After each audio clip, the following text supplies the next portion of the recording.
Análisis Viva. Un espacio único de la Bolsa Institucional de Valores, donde los especialistas económicos más renombrados ofrecen semana a semana sus perspectivas sobre los mercados financieros. Análisis Viva. ¿Qué tal? Bienvenidas, bienvenidos. Mi nombre es Salvador Leal, director de comunicación de la Bolsa Institucional de Valores, y les doy la bienvenida al podcast semanal Análisis Viva. Como parte de las novedades que tenemos en esta tercera temporada, les recordamos que abrimos un canal de comunicación con todos ustedes en el que vamos a estar recibiendo sus comentarios e inquietudes. Así que a partir de esta semana les pedimos que todas sus preguntas o sugerencias nos las escriban en análisis@viva.mx. Presentemos ahora a nuestro invitado del día de hoy. Él es Gabriel Lozano, Chief Economist para México y América Central en JP Morgan. Muchas gracias, Gabriel, por estar con nosotros en este Análisis Viva. A ti, Salvador, un placer estar compartiendo con ustedes. Si te parece bien, comencemos. Tenemos datos de inflación en Estados Unidos, las minutas de la Fed, si mal no recuerdo. ¿Cómo van esos datos? Mira, sí, un poco el foco en los mercados financieros ha sido la inflación y lo hemos platicado en podcasts anteriores, en términos de las sorpresas hacia arriba, cómo han tenido que reaccionar los bancos centrales en diferentes partes del mundo. Algo que llama mucho la atención es precisamente la manera en que los bancos centrales desarrollados han tenido que reaccionar ante las sorpresas que ellos mismos han estado enfrentando. Es normal quizá ver más sorpresas de los dos lados en mercados emergentes, donde tenemos muchas barreras a la entrada en diferentes mercados, donde hay más subsidios en algunos frentes. Por otro lado, de impuestos también al inicio del año que complican la situación, pero no es tan común ver este tipo de dinámicas en mercados desarrollados como Estados Unidos, en Europa, en algunos países asiáticos. Y en este caso en particular, pues la cantidad de choques que estamos viendo por el lado de la oferta y el lado de la demanda han complicado el panorama, y esto resultó precisamente en un mensaje importante de algunos miembros del Fed la semana pasada, en el que se sugería que podrían estar mandando señales de iniciar un ciclo de alzas mucho más agresivo. Algunos en el mercado empezaron a hablar de la posibilidad de ver a una Reserva Federal mandando mensajes de que podrían empezar a subir 50 puntos base, o sea, medio punto porcentual la tasa de política monetaria en su próxima reunión de marzo. El mercado se ha puesto bastante volátil al respecto y bueno, esta semana las minutas que bien mencionaba Salvador creo que son bien importantes de mencionar, considerando que fue un mensaje bastante similar a lo que el comunicado de política monetaria de hace unas semanas se mencionó o incluía en su discusión, de tal manera que no hubo alguna sugerencia de que necesariamente van a ser muy agresivos. Lo que sí parece es que van a tener hacia adelante un ciclo de subidas de tasas de interés muy continuo, de tal manera que nuestro mismo equipo de economistas en Estados Unidos ya espera 7 incrementos a la tasa de política monetaria, es decir, 25 puntos base prácticamente en todas las reuniones que faltan a partir de marzo y hasta diciembre, lo cual pues va a poner en una situación complicada al resto del mundo. ¿Por qué? Pues porque en general cuando un país como Estados Unidos inicia un ciclo de alza, pues en general pues la liquidez empieza a secar y los flujos de liquidez, los flujos de dinero más bien, para ser más claros, pues empiezan a irse hacia los mercados seguros. El famoso movimiento de una búsqueda de un refugio seguro, que en general es como se le conoce a este tipo de mercados como Japón, Alemania, Estados Unidos, y en esta situación pues los que van a empezar a sufrir son aquellos que tienen activos más riesgosos como pueden ser aquellos emergentes con poca claridad en algunas de sus dinámicas, menos liquidez, y bueno, pues el mayor nerviosismo con respecto a las características de diferentes empresas, ¿no? Oye, aquí en México sigue habiendo también, hablando en términos de inflación, sigue habiendo efectos de las decisiones de política monetaria que se dieron por parte de Banxico, ¿no? Exactamente, Salvador. Un tema interesante es justo lo que mencionas en el contexto de las minutas que vienen en México también la próxima semana, pero bueno, sin adelantarnos demasiado, en el caso específico de México, la decisión de política monetaria del jueves pasado fue muy interesante desde el punto de vista de una gobernadora que acaba de llegar al Banco Central.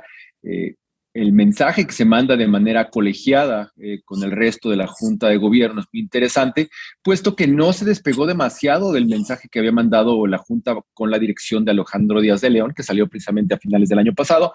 Entonces, muy institucional. La verdad es que fue muy bien recibido pues, prácticamente por todo el mercado, desde el punto de vista de la manera en que se comunicó, la manera en que se mandaron los nuevos pronósticos de inflación. el Banco Central tuvo que hacer esta actualización precisamente porque ellos no actualizan pronósticos como nosotros. Ellos tienen un número específico de reuniones en los cuales pueden hacer esta actualización. Nosotros pues, realmente actualizamos cada quincena, ¿no? Conforme van saliendo la información adicional, incorporamos ese set de información a nuestros pronósticos y podemos ser mucho más activos, ¿no? Básicamente, no real time de ajustarlos cada día o cada semana, pero sí tenemos un poco más de flexibilidad al respecto. Entonces, Banxico está haciendo una especie de catch-up con lo que el mercado trae, pero al mismo tiempo, pues ellos tienen una visión mucho más general, mucho más amplia y mucho más de largo plazo, que sugiere que para ellos, bueno, un incremento de 50 puntos base hacía sentido en la decisión de febrero. Hacia adelante todavía falta mucho que ver. Yo creo que aquí el tema del FED es donde entra a discusión. El comunicado no abundó demasiado en lo que pudieron esperar con respecto a la Reserva Federal. Esperemos que las minutas sean un poquito más claras la próxima semana en términos de si hay alguien que podría estar votando por 75, por 50 puntos base, si hace sentido precisamente en el comportamiento de los mercados financieros y también en el contexto de lo que venga de inflación, porque la semana próxima también en México se publica el dato de inflación y bueno, vamos a ver si no nos deja otra sorpresa al alza como hemos visto durante los últimos meses. Además del dato de inflación, tendremos dato de crecimiento, PIB, la próxima semana, ¿no?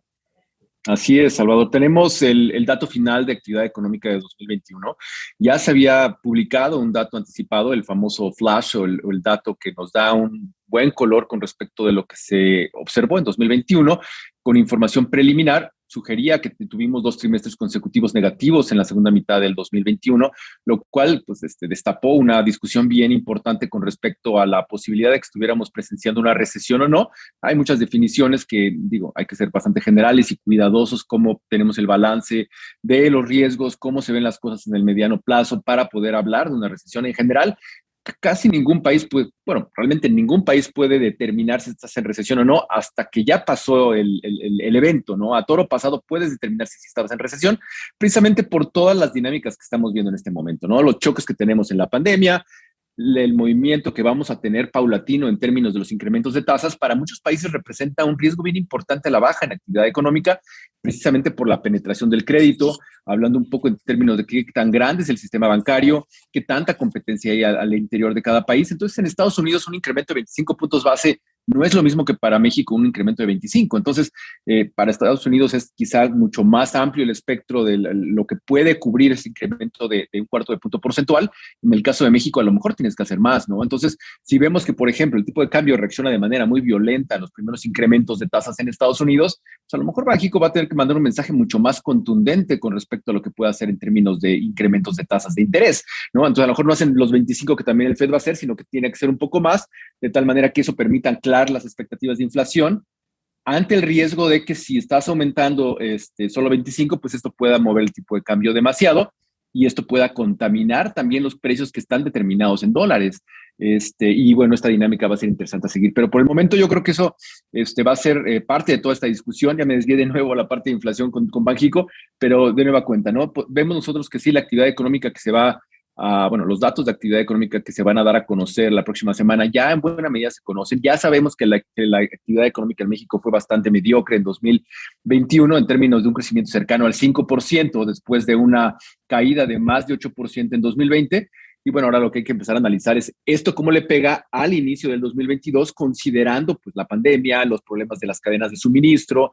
El tema importante de cuando tienes un crecimiento tan malo es que pues al inicio del año es donde vienen los planes de negocio de las empresas. Entonces ahí es donde te determina cuánta gente van a contratar, cuánto van a invertir, y aunque la economía se vea un poco todavía con algunos rayos de luz, con algo de optimismo, pues la verdad es que si ya empezaste a hacer ajustes a la baja, pues esto te va a pegar en todo el año y posiblemente en el mediano plazo. Entonces, el consenso de los analistas traen un crecimiento cercano al 2, 2.2, 2.3%, dependiendo qué encuesta estemos analizando. Nosotros estamos un poco más arriba, estamos en 2.8. Sí vemos riesgos a la baja, precisamente en el contexto de esta dinámica global de Estados Unidos con riesgos a la baja. No hay un programa de infraestructura que termine de levantar. después de las preocupaciones a nivel Congreso en Estados Unidos, y esto podría pegarle también a México, ¿no? En este contexto de problemas domésticos, problemas externos, problemas globales, vemos algunos riesgos geopolíticos en Europa muy relevantes, y todo esto pues no abona demasiado a un optimismo generalizado en los diferentes sectores en la actividad económica de México, ¿no? Entonces, definitivamente 2.8 para este año se ve complicado, ¿no? Hay que analizar los datos que vengan en diciembre, pero hay que estar pendientes de posibles revisiones también. Creo que ya ahora sí nos diste todo el espectro. Yo hasta incluso iba a cerrar preguntándote sobre temas geopolíticos y viendo si eso pudiera modificar tus fundamentales. Pero bueno, ya entraste en el tema. Sí, ya me extendí un poco, Salvador, al respecto de lo que estamos viendo y esperando. Lo que podría pasar en Rusia es difícil de anticipar en el contexto de lo que cubrimos nosotros a nivel México. Pero bueno, aquí el tema importante es qué tantos asset classes o qué tantos tipos de activos se pueden contaminar a partir de un conflicto armado en Europa, y no quiero sonar muy frío en términos de que la preocupación sea nada más mercados financieros, pero bueno, dado lo que cubrimos nosotros, pues es evidentemente importante tomar en cuenta esta perspectiva. Puede haber un daño a nivel inflación, claramente, ¿no? Porque Rusia pues es un productor bien importante en varias materias primas que van desde los metales base, como puede ser la parte del níquel, el palladium. También está la parte del daño desde el punto de vista de lo que se produce del trigo, como se determinan muchos precios a nivel internacional, el hecho de que haya un riesgo de una oferta una oferta disminuida en todo este tipo de productos, pues le va a pegar de nueva cuenta a la determinación del precio internacional, y esto puede ser un efecto de segundo orden en términos de lo que representa para la producción de tortillas, por ejemplo, en México, que es tan relevante. También el alimento de algunos, de los cárnicos, que también tienen una incidencia directa del precio del maíz y del trigo, pues esto le va a pegar también en segundo orden a las categorías de servicios relacionadas con la parte de restaurantes, por ejemplo. Entonces, seguramente Banxico está igual de preocupado desde el punto de vista de inflación con este tipo de choques, ¿no? Claro. Gabriel, muchas gracias por este análisis tan claro. Te agradecemos mucho que nos hayas acompañado en este episodio de la tercera temporada de Análisis Viva. Muchas gracias, Salvador, a ustedes. Él es Gabriel Lozano, Chief Economist para México y América Central en JP Morgan. Y a ustedes muchas gracias también por escucharnos. Si el episodio fue de su agrado, los invitamos a dejar una reseña, un like en cualquiera de las plataformas desde la que nos escuchan, o compartirlo a sus contactos y amigos.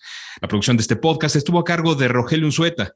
Agradecemos a nuestro ingeniero en audio, Héctor García. Los acompañó Salvador Leal y esto fue Análisis Viva. Hasta la siguiente.